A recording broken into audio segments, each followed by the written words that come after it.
Halo, assalamualaikum sobat. Sobat, bertemu lagi dengan saya, Kang Aris, dalam channel Aris Zain.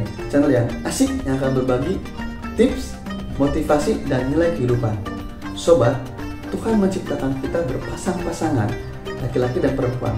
Sobat, untuk yang sudah berkeluarga, untuk suami, apakah sudah mencium kening istri? Untuk istri, apakah sudah mencium tangan suami? Saya harap sudah ya sobat ya. Oke sobat, kali ini saya akan berbagi kisah tentang beruntung aku memilikimu. Sobat, ikuti ceritanya sampai akhir ya.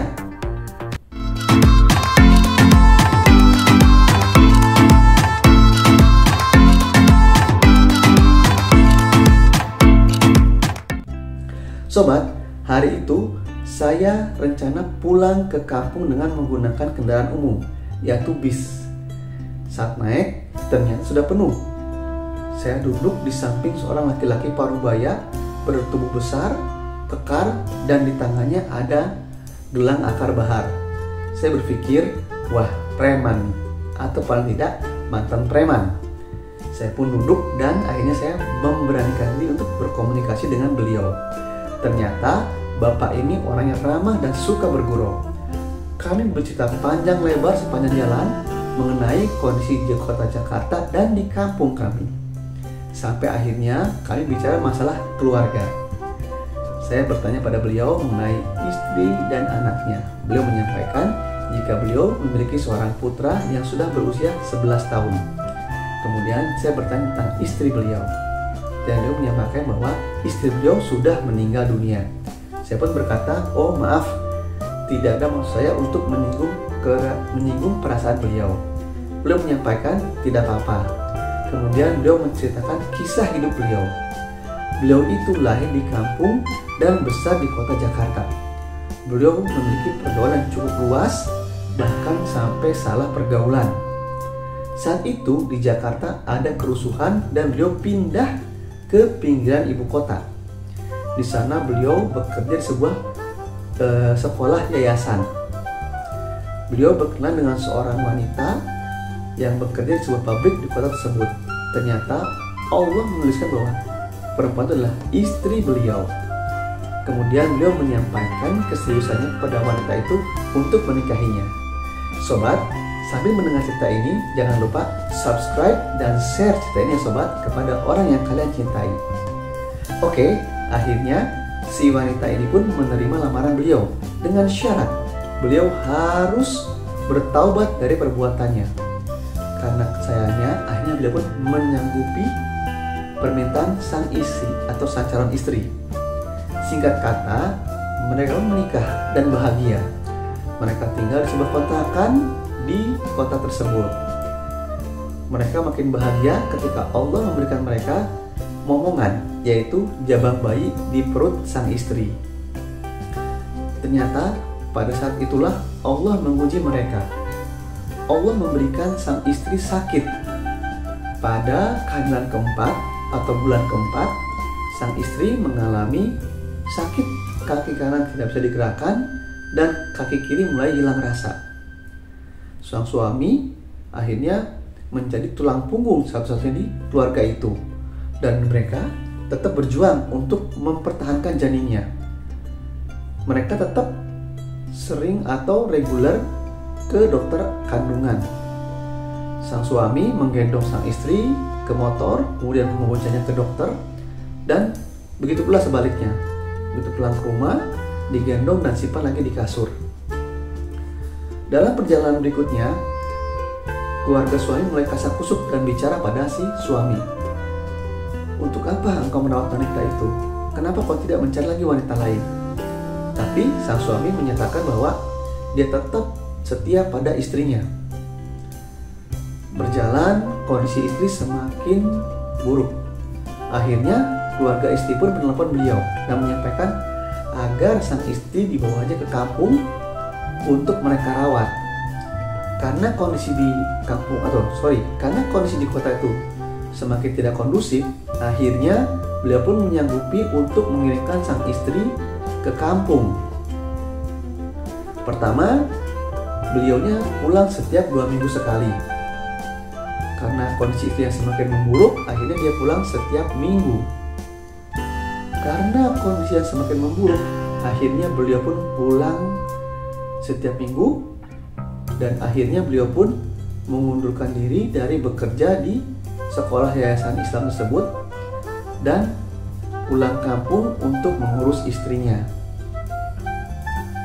Di kampung, keluarga istri sangat menyayangi beliau karena beliau sangat telaten menjaga dan merawat istrinya. Beliau di kampung itu membuka usaha, yaitu bengkel kendaraan bermotor. Di sana beliau itu setiap hari merawat sang istri. Pagi-pagi beliau mencit sang istri, menggantikan pakaiannya, menyuapi beliau. Kemudian malamnya beliau pun masih merawat sang istri. Setiap jam 10, jam 1, jam 4 beliau bangun untuk menggantikan pakaian sang istri, diganti dengan yang kering karena pakaian itu basah. Beliau kemudian diminta oleh dokter kandungan untuk melaksanakan operasi sesar karena sang istri sudah mengalami kelumpuhan dari perut ke bawah, sehingga sang istri tidak bisa merasakan mules untuk melahirkan. Saat itu kandungan berusia 7 bulan. Akhirnya beliau berkomunikasi dengan keluarga istri dan mereka pun setuju untuk dilaksanakan operasi sesar. Akhirnya bayi pun dikeluarkan dalam kondisi prematur, sehingga sang bayi harus diinkubator selama 3 minggu. Sedangkan sang istri dirawat sampai 2 minggu untuk penyembuhan setelah operasi sesar. Dalam kondisi yang kesulitan seperti itu, datang pertolongan Allah. Mereka dibantu sehingga tidak mengeluarkan uang 1 sen pun untuk membayar biaya rumah sakit.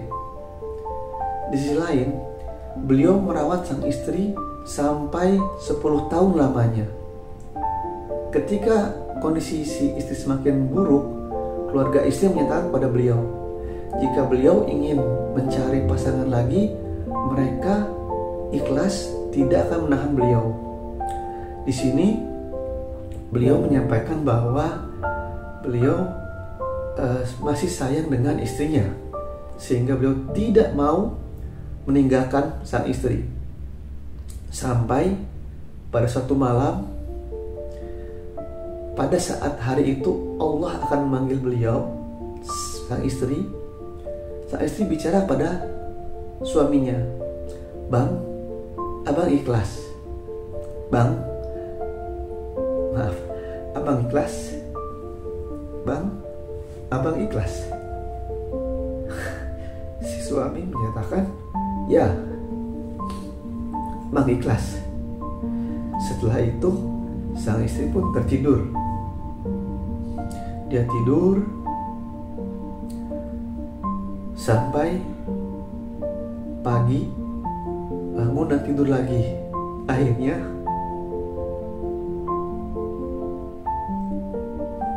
pada hari itu pukul 10 pagi, Allah pun memanggil sang istri ke hadapannya. Akhirnya beliau pun ditinggal sendiri mengurus anaknya di keluarga sang istri. Maaf ya sobat. Akhirnya keluarga istri pun menyampaikan kepada beliau, dengan telah meninggalnya sang istri, maka mereka membebaskan beliau untuk kembali ke Jakarta atau mencari istri lagi.